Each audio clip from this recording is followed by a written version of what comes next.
What's up, YouTube? It is not time for a review. It's time for a discussion about a review that never happened. So unless you just know nothing about anything, you're probably aware that 10 days ago, Kendrick Lamar, aka K-Dot, aka King Kendrick, aka Kung Fu Kenny, one of the widely acknowledged best rappers of the new generation, dropped his fourth studio album, Damn. The internet and the hip-hop community at large went crazy, as they should. Everyone hopped on that review and reaction train, and I was not one of them. And I just wanted to quickly make this video to do two things.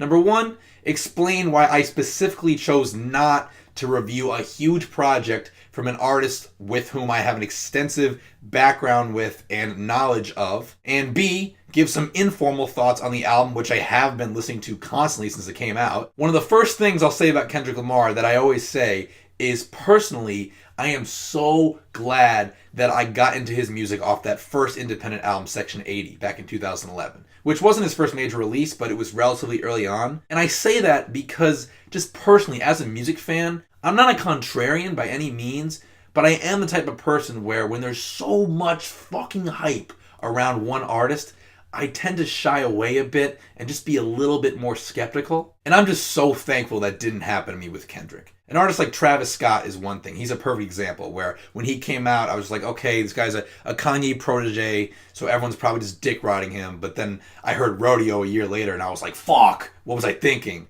But thankfully that did not happen with Kendrick. I was huge into Section 80, so I was already a fan by the time Good Kid, Mad City dropped and basically just vaulted Kendrick into the hip-hop pantheon, really. So there was never a feeling of, who is this guy that everyone's talking about? Should I even believe the hype? Instead, there was just me waking up at 9 a.m. that October morning and just rushing to FYE, buying the deluxe edition, having it just sit in my car and consume my entire life for the next 8 months. You know an album's special when you just look back and remember an entire time period of your life just through the lens of that one CD sitting in your car. But yeah, then his next album, To Pimp a Butterfly, I liked even more. Not much to be said about that record that hasn't already been said. The fucking B-sides were awesome the next year. This motherfucker's batting average has been immaculate. And to say the least, I've been anxiously anticipating another album. So when this album was announced for April 14th, I immediately knew that I did not want to formally review it.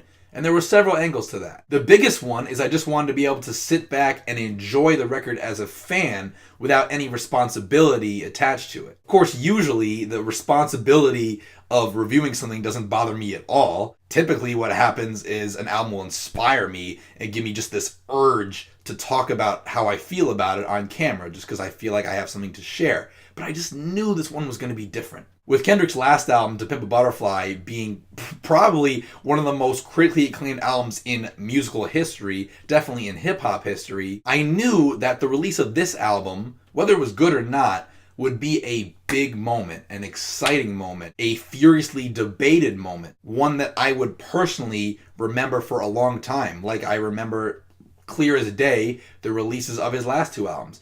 And just, I wanted to be able to sit back and enjoy everything with my popcorn. One thing that was really fun was just being able to read and watch all these different reviews of the album as they came in. Because usually I don't let in a single outside opinion until I have recorded and released my thoughts on it, because I can't work that way. But with Damn, given that Kendrick makes such dense, often polarizing, always thought-provoking music, everybody has a vastly different take on it. And it was so much fun to just be able to sit back and passively absorb all these different people's experiences with the album. So that's what was so dope about it, was just being passive. Like, I remember the day it came out, getting at least 7 or 8 text messages from friends of mine being like, what do you think of the record? You're the music guy, right? What do you think of the record? And I was just overjoyed to write back, I don't know, figure it out. Because I'm going to take my sweet ass time figuring out how I feel about this record, just kind of let my feelings unravel over time. This is not to say that 99.9% of the time I'm not jumping at the chance to offer my feelings on new music, because that's pretty much my favorite thing to do in the whole wide world. But then again, 99.9% of the time, that music isn't this album. And now that it's out, I feel like I chose the perfect album to sit back on and not review, because this thing is just so all over the place and there's so much to think about. And I'm still thinking at my own pace. But since I can't ever hold it in completely, some general thoughts about the album. For one, Damn is, without a doubt, Kendrick Lamar's most emotionally raw album to date, which is saying a lot given how tortured a lot of the material was on To Pimp a Butterfly. But songs on here like Feel and Fear are just so vulnerable, and he expresses his emotions in less meticulous and more unrefined ways, which just make these songs feel like intense diary entries. I love how depressing most of this album is, which might sound odd, but it's actually an element that I've loved about all of Kendrick's music. Just regardless of whatever topic he's addressing, to me at least, I always hear this overarching sense of just gloom and sadness and loneliness about him, which, for better or for worse, I connect with. And I've never felt that connection more than on Damn. There's a ton of lines that showcase this, but one in particular was on the song Pride. He says, "I don't love people enough to put my faith in man."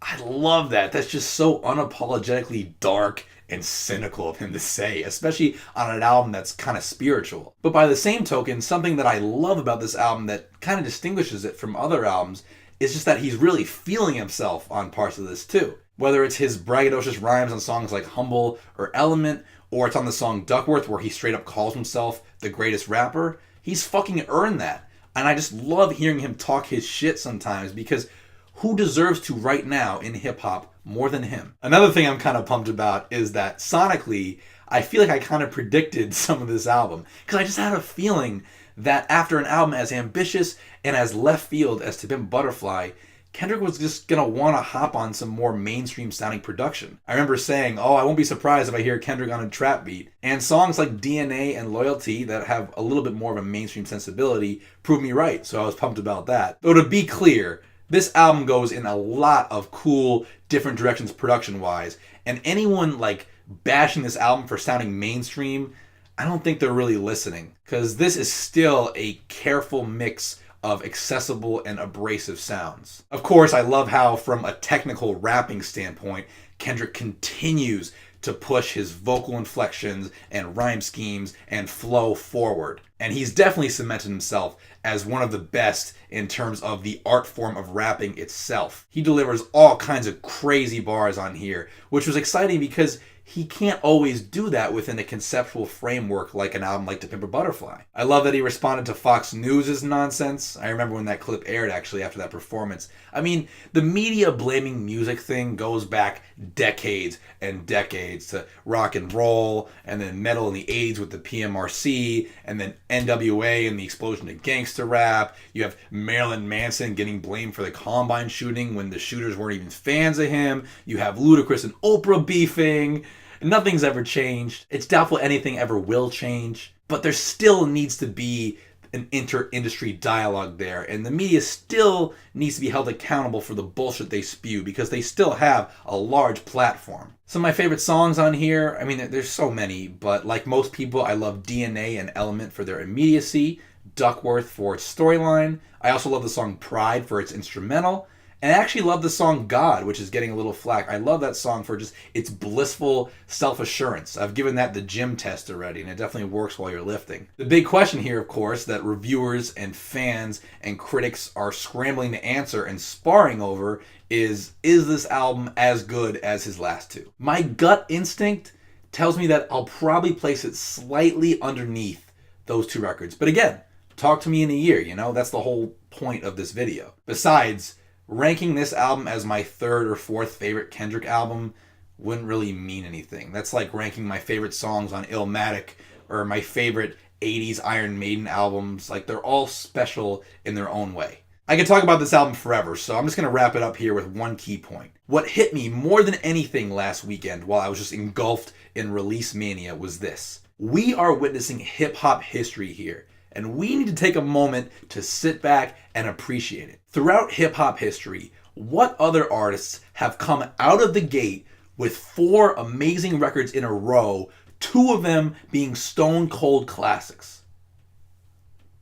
Jay-Z's discography doesn't have that. Not even Nas's or Eminem's, given that both of their 4th albums were considered duds. You could argue Outkast. You could maybe argue Eric B. and Rakim.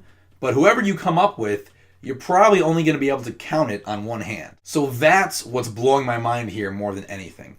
People are going to be talking about this period in Kendrick Lamar's career for decades to come. We are witnessing one of the greatest runs in hip-hop history, and I am just so grateful to have been here for it. As always, thanks so much for watching. Be sure to subscribe, leave a comment, or shoot me a message so we can continue to talk music, and I'll see you guys soon.